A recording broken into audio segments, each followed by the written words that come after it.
What is going on, ladies and gentlemen? Welcome back to Auto Auction Rebuilds. Today, we're back with another car that's been a PITA for me, and that is my old school 1994 SN95 Supercharged Mustang GT with the 347 stroker. Now, this car was underneath salt water, like substantially underneath salt water.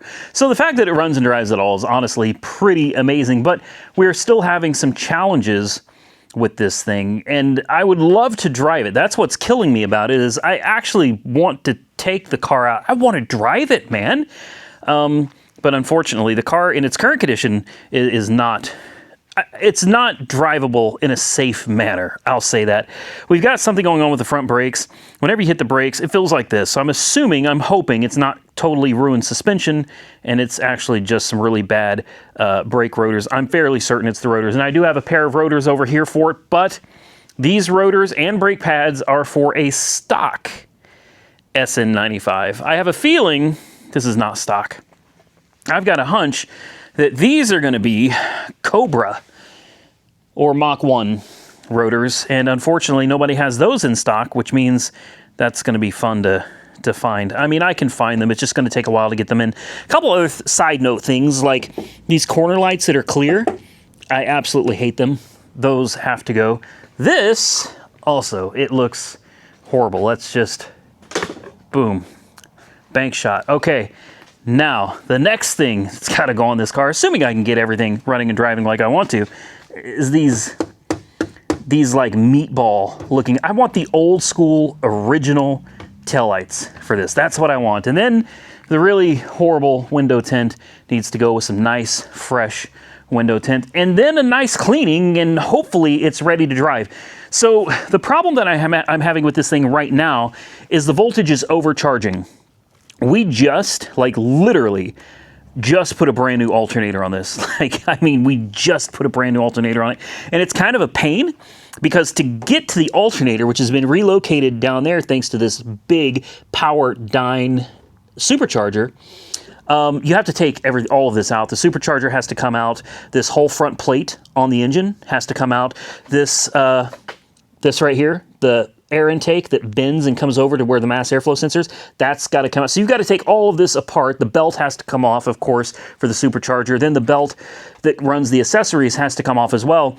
It's kind of an ordeal, man. You've got like 50-11 of these silly bolts right here that have to come out as well. You've got these tensioner bolts that have to come loose. That tensioner bolt has to come out. It's not the end of the world, but it is kind of a it's kind of a pain, especially since we just did this. So you can look down there, guys. You see that shiny alternator? Brand new. That thing is charging at 18 volts, throwing a battery light and squealing like a son of a gun. So what did I do? I went right back to where I bought that alternator. Guess what I did? I bought the same alternator all over again. Yeah, I bought the exact same alternator all over again. So we get to do this from scratch. So why don't we jump into this, and let's start with the hard part, getting the alternator replaced, jacking the car up, getting the wheel off, finding out that I bought the wrong rotors. That's going to be easy. So let's get started. We're going to start with the belt, this tensioner. Oh boy, I got that pretty tight. You have to, because it will slip. And when it slips, the belt goes crazy. So I've already taken note of the belt routing on this. I made the mistake the first time I did this of not notating how the belt was routed. And boy, did that take me a long time to figure out. So we're not going to make that mistake again. In fact, I'm going to try to leave the belt on as much as possible. I'm going to have to take it off of a lot of things, aren't I? Yep, I sure am. All right, well, that's fine. Next, we got to do the tensioner right here, which is, what, a 14, a 15. I hate these aftermarket style bolts and nuts, man. These are, honestly, it's just a pain. Loosen it. We've got like, I don't know, 3 of them. There we go. And we got this hose that's kind of in the way too. There's 2. And one more, if we can. Oh boy, yeah, I know. You don't want to come off. That's fine. But guess what? Today's the day we're doing this. There we go. All right, so with any luck now, we can get the supercharger belt off. And that is not wanting to budge. Let's see if we can get this done now. There we go. There we go. Yeah. There's no room under the hood of this car, man. I'll tell you what. All right, so got that belt off. Looks like we're gonna have to take the bolts out. I haven't done this in a while, so I forgot how this whole thing goes together. I think this tensioner can stay in, and then we just got to start unbolting the supercharger, getting it ready to come out, which is going to include taking off these silicone hoses. Let me get you guys over here. There you go. We got to get these silicone hoses loose, and maybe we can take it off from right here. We'll start with this, make sure that clamp is nice and loose. Make sure this clamp is nice and loose. That way there's no problems with anything here. And after we do these, we'll take the we'll take all the bolts. There we go. Let's see if we can get this off. This is kind of a... There we go. Yeah. And down it goes. All right. Well, it's all easy from here, right? Nah, I'm kidding. This isn't too bad of a job. It's just a pain that I already did this, and now I got to do it again. So you got to loosen. I just loosen each one of these. Then I'll go get my Zing Zing. And I'll let it do all this work for me. No reason for me to be having to sit here and do this. There's like, I don't know, 9 or 10 or something of these. And, oh, I don't strip one. Don't strip one. We'll get this thing off here, guys. And then we can get to removing the front plate off the engine, which will have the alternator attached to it. Now, can anybody guess what I'm going to do? Before I put all of this back together again? Yeah, if you guessed, I'm going to make sure the damn alternator isn't charging 18 volts. That's right, I'm going to go ahead and fire this thing up without the supercharger before I put this whole thing back together again. Now, I've got all the studs out. There's only like 7 or 8, so now it's just a matter of kind of figuring out how this... Yeah, how... Come on. How you gotta just kind of, there we go, wiggle with it, yeah. And then, jeez, man, what a, there we go, and out she goes. All right, next we're gonna go ahead and pull some more of this apart. Maybe, I don't know. Everything is just in the freaking way over here. You know what I mean? We've got some wires we got to get off here. Great. That one's going to need a clip. That one's like a 10. Let's see if we can get this off without breaking anything. We had to extend the wires on this because they didn't match up. There we go. All right, so that came off. So then all that's left is this 10 millimeter. And can you guess what's missing from my toolbox? If you guessed a 10 millimeter, you'd be right. So where did that 10 millimeter go? I have no idea. I used it to get a battery out of Monkey Wrench Mike's car, and then I must have lost it because she's gone. So I'm gonna have to do some research, see if I can find it. The good news is though, this alternator is coming out like right now. And with any luck, the new one isn't going to be bad. Yep, there we go. That's better. And with the magic of camera work, we're back. It's like nothing even happened, right? Super, super easy. Oh, I shouldn't say that. No. Let's get these wires in here. And let's get this sitting somewhere close to where it's supposed to be. Let's see if we can Get her lined up here. Come on. There's this one stupid... Yeah, that one right there it is. There it is. We're getting somewhere, guys. Don't know exactly where yet, but we're getting somewhere. Let's go ahead and pull this off because now it's in the way because I forgot. There we go. Let's just take all of this apart, set it aside.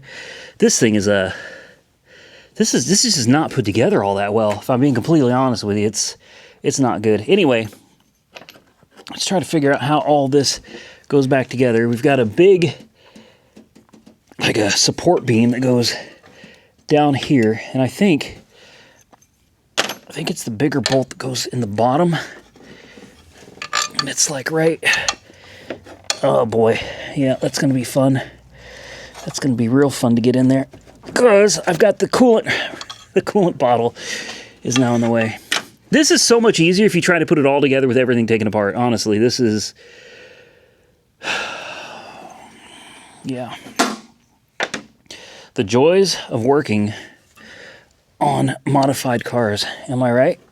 Come on. If we can get this off, we might be able to slide this back just a little bit.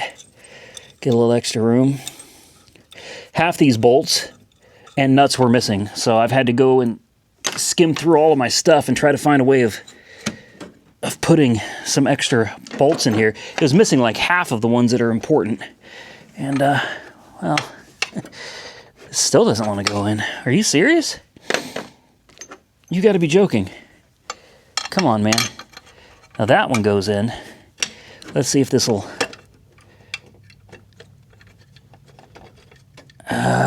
it doesn't like it.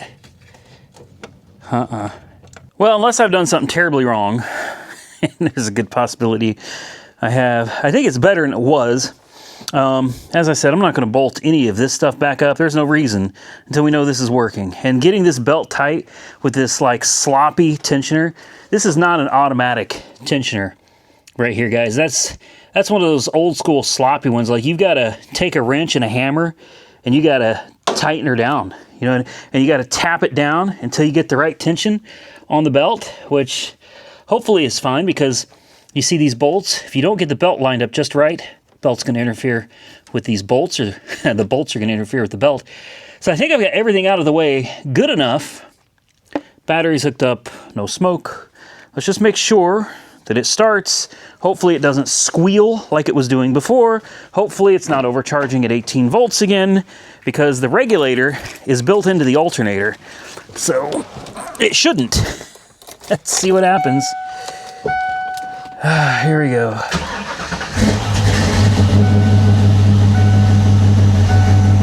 There we go. We got a good one this time, I guess. That alternator is charging exactly like it's supposed to.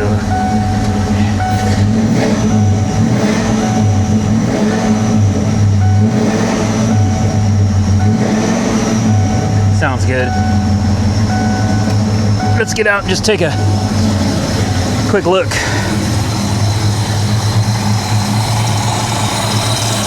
Oh, damn it. Damn it, Randy. What are you thinking, man? Shut her off. You idiot. I forgot there's another belt laying down here. It's just getting thrown around under the engine bay. Oh yeah, I've got her all wrapped up. Whoa. I've got this belt for the supercharger all wrapped up now because I forgot that it was down here. I thought I had it out of the way. I didn't. See what I mean? This is why, you know, when you start getting tired, you should just take a break. That's okay, though. Let me see if I can finagle this belt out, and if not, I'll just cut it. Ready to try it again? I took the belt off this time. I'm going to go ahead and open this door because I'm already dying of carbon monoxide, and we just started. I want to make absolutely certain that this car doesn't have any funny squeals and squeaks and anything else relating to that belt before. Oh, I disconnected the battery. Before I put the supercharger back on. Because truthfully, It's really more of a pain than it should be, in my opinion. I also want to disable the ABS. I want to pull the fuse, the anti-lock brakes on this, because I am 99% certain that fried ABS pump is killing the battery in this. Also, my AFR quit working. See? Yeah, don't know what happened there. It just doesn't work anymore. Yeah?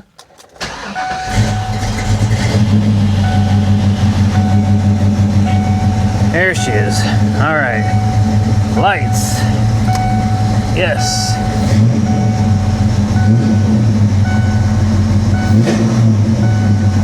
All right. Charging.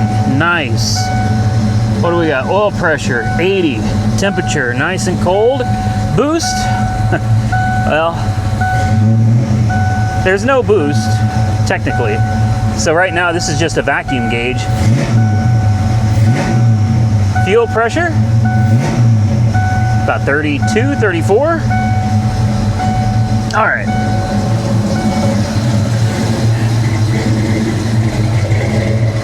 She seems like she's running pretty good. Boy, she sounds nasty. In a good way. She sounds really nasty. I know we got this broken piece right here. The throttle body. That's a shame. What is this? 70 to 70 millimeter. I'll need to replace this because we're probably catching a vacuum leak, a boost leak right here. All right, so just making sure the belt doesn't seem to be sloppy. I don't see any slack where the belt's going crazy. Let's give her a little rev.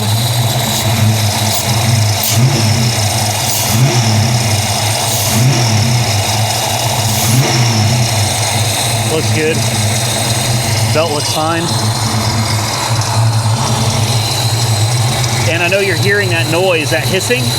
You're probably thinking, that's a pulley. It's coming from here. See? When I cover it up, it goes away.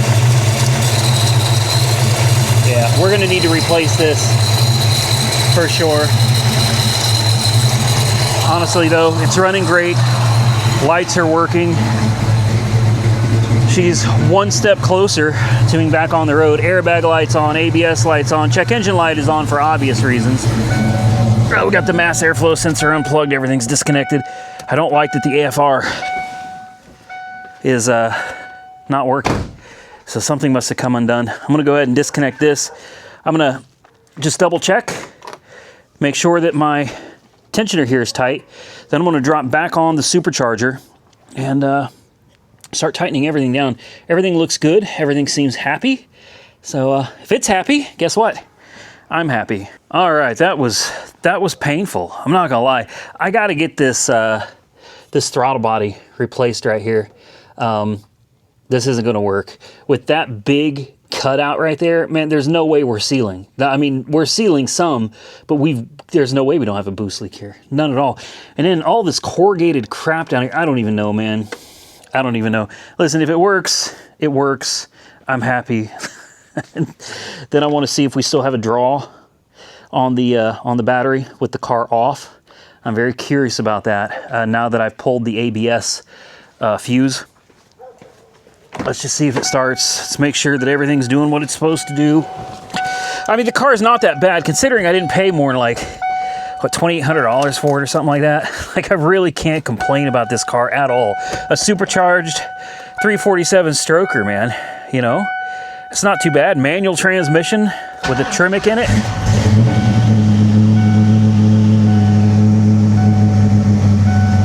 Yeah. I still wish this would come on. It had been working the whole time and then just randomly it stopped. I don't know. It's quiet. You can hear that supercharger.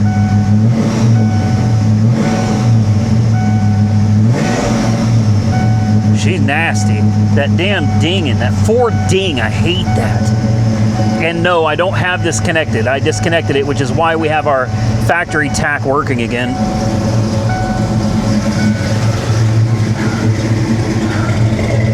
Okay, let's listen to it. How's it sound?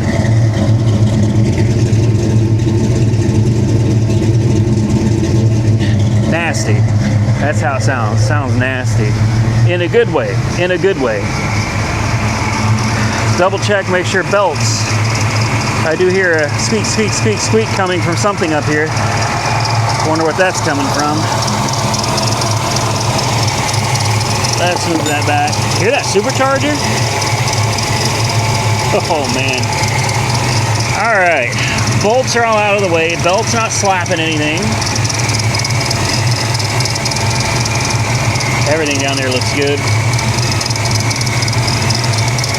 Yeah. Well, aside from a tiny chirp coming from underneath the hood here, not too bad. I'm going to do a quick test. I'm going to let this thing run for a minute, and I'm going to see if we still have any draw on the battery with the ignition off. I don't know if I'm going to get to the brakes today or not, but I'd sure like to take it out for a quick test drive now that it seems to be running like it's supposed to. All right, so next on my agenda is trying to figure out where my parasitic draw is coming from, because this car and the other SN95, both the batteries die. Like if it sits for more than 2 days, batteries are completely dead. There's a super easy way of testing this. I mean, it's really not that difficult, but in case you don't know, I'm going to show you. Go ahead and get your multi-volt ohm meter and set it to your highest amp settings. In my case, I've got it at 10 amps and it's fused at 10 amps. So I've got my common ground here, and then I've moved it from over here, which is volts and ohms, over here. Okay. Now what you're going to do is you can take your positive lead and you're going to connect it to your negative battery cable with the cable disconnected from the battery. Now, you take the other end of your lead, the negative, and you just touch it and take a look. Woo, that's not good. Even 0.09 is not good. You want it to be at 0.05 or lower. Anything over that means that there's something wrong, guys. So we are at 0.08, and it seems to hold pretty steady there. So what you do to find your parasitic draw is you go over to your fuse box and you start pulling fuses until you find one that causes it to go away. And I'm going to show you right now. I'm going to keep the cable connected. I'm going to remove a particular fuse, and I want you to watch. Oops, my bad. I want you to watch. Ready? I'm going to remove the fuse now. What's happening? Uh-oh. We found it. And it's a big one. A 50 amp fuse, which is number 14. Oh boy. So we found it. We found our parasitic drain. It's this fuse right here. You plug it back in, and when you go and look at a diagram, find out what does this fuse go to. Well, it simply says headlamps. Huh, okay, that's not important. Actually, yeah, it is. So this one fuse that claims that it's only the headlamps is actually the headlamps, airbag module, auxiliary power, chime for key in the ignition, courtesy lamps, engine compartment lamp, glove compartment lamp, power mirrors, radio, instrument cluster, clock, trunk lamp, anti-theft, door open signal, flash to pass, low beams, exterior lamps, deck lid release, and door locks. That's all?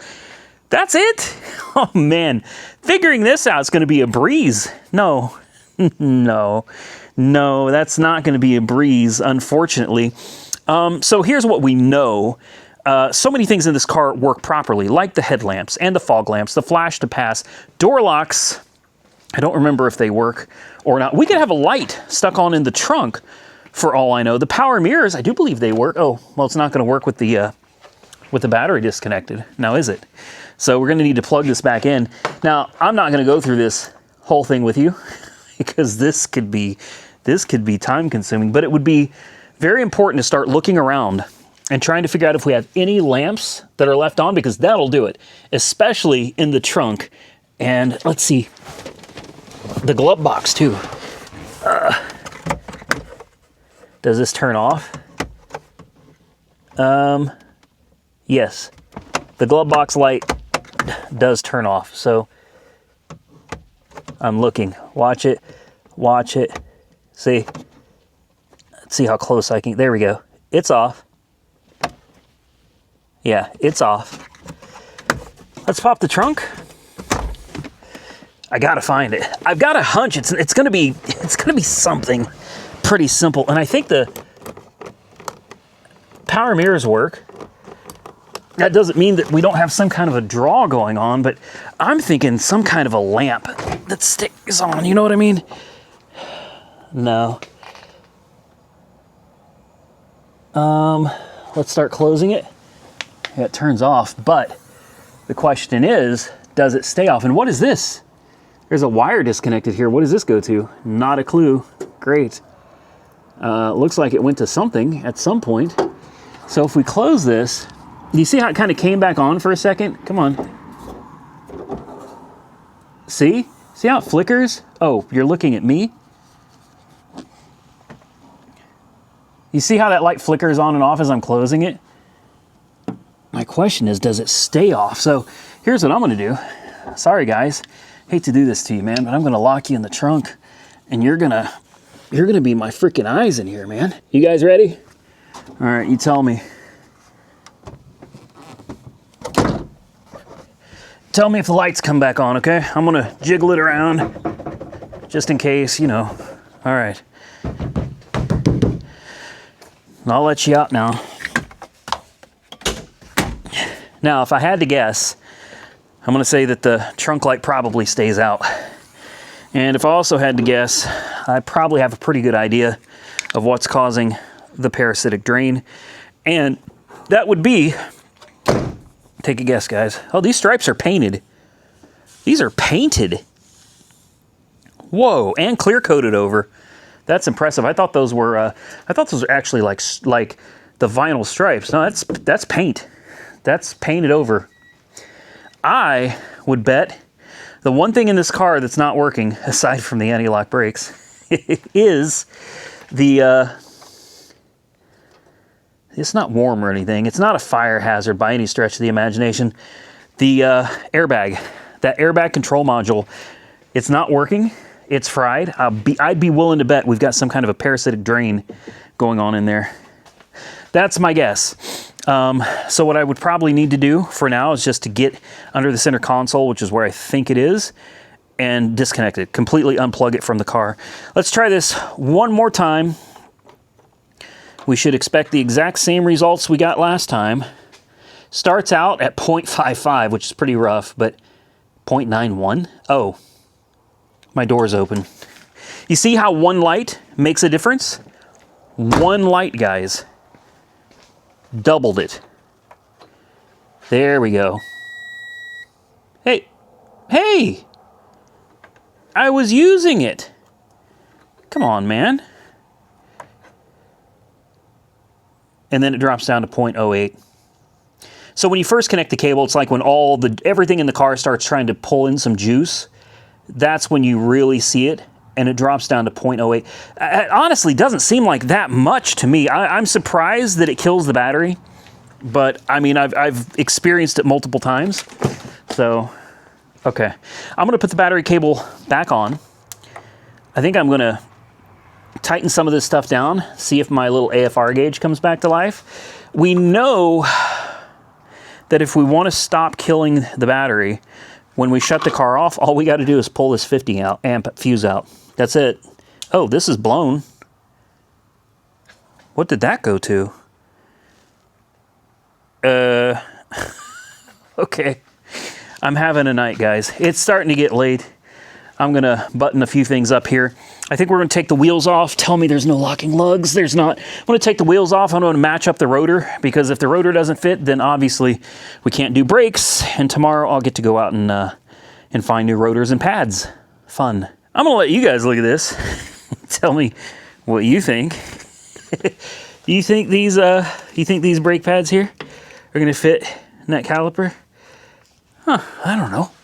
Anything's possible, right? All right, let's grab the rotor. Yeah, see, I got a clutch over here. I got a clutch, flywheel, pressure plate, throwout bearing, pilot bearing, all that good stuff, man. That's coming up soon on the Cobra. I don't know, guys. What do you think? You think this rotor, same size as that rotor? Let's just have a quick look, shall we? Let's kind of set it up there. So this would have been the factory size rotor on this car. No. Yep, as I figured. And shout out to those of you that told me that these brakes were not stock. It's not that I didn't believe you. It's that I really hoped you were wrong, because finding the Mach 1 / Cobra rotors and pads, couldn't find anywhere near me at all. So it means I gotta drive, go on a journey, or I have to wait for the parts to be delivered. And the brakes on this are really, really bad. Like, I mean, incredibly bad. I did notice on the suspension, we've got some Moog components on the front, so that's always good to see. I mean, he throws some new pads and a new rotor on this thing. This rotor's just shot, man. And I think that'll fix the majority of the problems we're having. I'm going to, oh, you know what I just realized? Do you guys see that Supercharged symbol? Any of you know where that's from? I recognize it. I can't believe I didn't notice it before. That Supercharged emblem, that's from an old Buick. That's the Supercharged emblem for the old Buicks. You remember? Like the 90s? Maybe early 2000s Buicks? That's funny. Okay. And by the way, there was a lock on here that I didn't catch. Thankfully, the key was in the car. So why don't I put this wheel back on? Let's take it for a quick drive. Make sure that the belts don't fall off. Make sure that the alternator doesn't go crazy overcharging again. And then we're going to call it a wrap for the night, guys. Who wants to go for a drive? Just a quick one. We're not going far. We're not doing the 10 miles or anything like that, guys. I ain't got the patience. Look. Waterline. Are you serious? It's a freaking miracle. Honestly, this car works at all. Does this seat work? I don't remember if it does. I don't. Oh, is it manual? No. No, seat doesn't work. Yeah, you know, there's still quite a few things in this car that don't work properly. I was really hoping that my AFR was going to come back to life. I'm actually kind of upset that this doesn't work. So it's just something else I'm gonna have to dig into. Let's check the. Oh my goodness! Hey, let's turn that down. The radio seems to work though. Yeah. Will it find a station? I doubt it. I'd love to put a tape in there, see if a cassette works. Yeah. I mean, it gets one station. That's something. Does the I don't think the CD player does anything. Whoa, ooh, that didn't sound good, did it? Let's fire it up.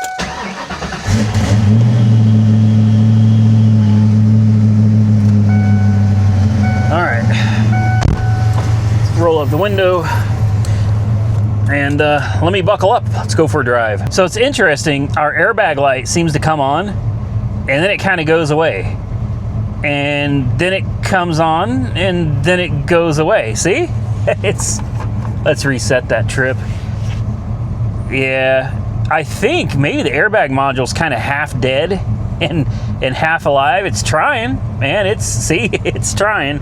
And then we've got an anti-lock brake light on over there. So we know the ABS module's fried. Thankfully, the cooling fan and everything works in this. Air conditioning works, heat works, lights, signals, all of that important stuff works. This doesn't work.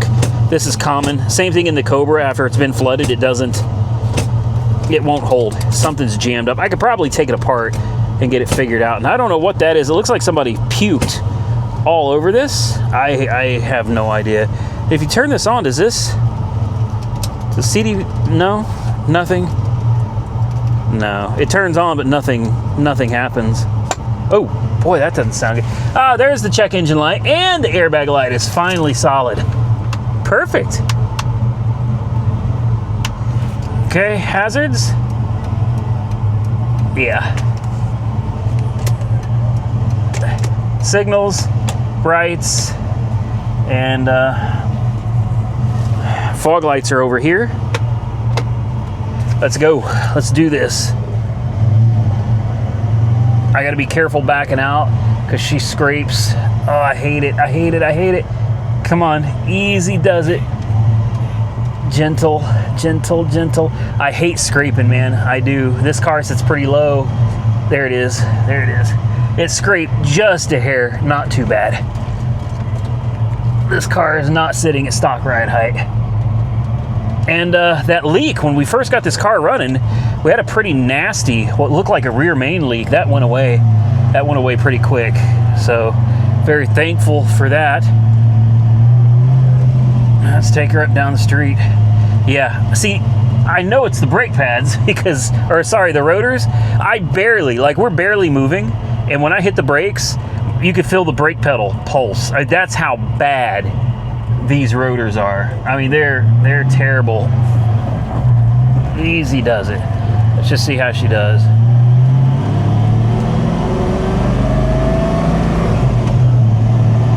Nice. It shifts great.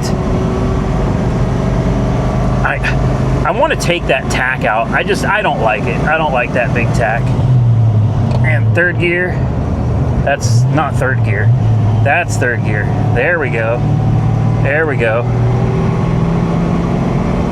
Oh, it really does, guys. She runs like top notch, man. Fourth gear. Very nice. Oh, yeah. She's running great. Now hit the brakes and whoo, ho, ho, ho. That is scary. That is scary. That's real bad. That's the brakes are incredibly bad on the front of this. The steering wheel starts shaking. We're not even going that fast. We're going 45, and the steering wheel starts shaking. The brake pedal's pulsating. It ain't good. Headlights work pretty good. They're LEDs, you know. Unfortunately, the brights, you turn them on, and I don't see anything. I don't think you guys see anything either. Light comes on, but I don't see anything happening up there. Yeah, I don't know. I'd probably go back with just factory headlights. A car like this doesn't need the LEDs and the meatball tail lights and the clear corner lights, in my opinion. A car like this looks great the way it came factory. Steering feels pretty dang tight. I do think it's probably going to have a few little loose components on the front end, but nothing too major. I think this is our turn coming up here. So we're going to turn around. We're going to try to get back to the house. We've driven 1.5 miles, which isn't too bad. Ooh, those good. The brakes are literally terrifying in this car. I'm not even joking, man. Like, I'm not exaggerating. The brakes are scary bad in this thing. And we're back. I'm trying not to hit Nick's car over here. Easy. She sounds good. Oil pressure at a nice warm idle is at 40. Temperature sitting just a hair over 180. And of course, fuel pressure sitting just under 40, about 34, maybe 35 PSI. It's idling much better now that we're back, but the check engine light is still on, and we still don't have our, I'm gonna have to check some fuses. I'm gonna have to check around under here. I hope I'll remember in the next video, I'll check under there and we'll see what we find, because it looks like a mess. We also got all this wiring under here as well. So, I mean, there's a lot going on with this car, man, but she's good.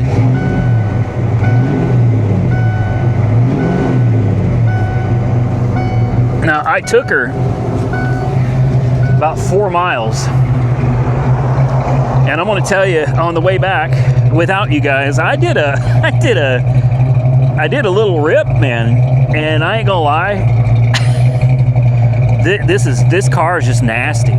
This car is just nasty. Those tires get loose instantly, man. I mean, I did a little rip. Next thing I knew, that tack was buried at like 6,500 RPM, and it seemed like she's still ready to go. I don't know what the rev limiter is supposed to be on this thing, but it was around somewhere around 6,500 when I just let out of it. I was like, oh hell, no, we can't be doing 6,500 RPM, guys. But she did it, man. She did it. She hauled tail down the road. I love. Cooling fan just came on perfect. That's what I like to hear. I don't know, guys. I don't know. Listen to her.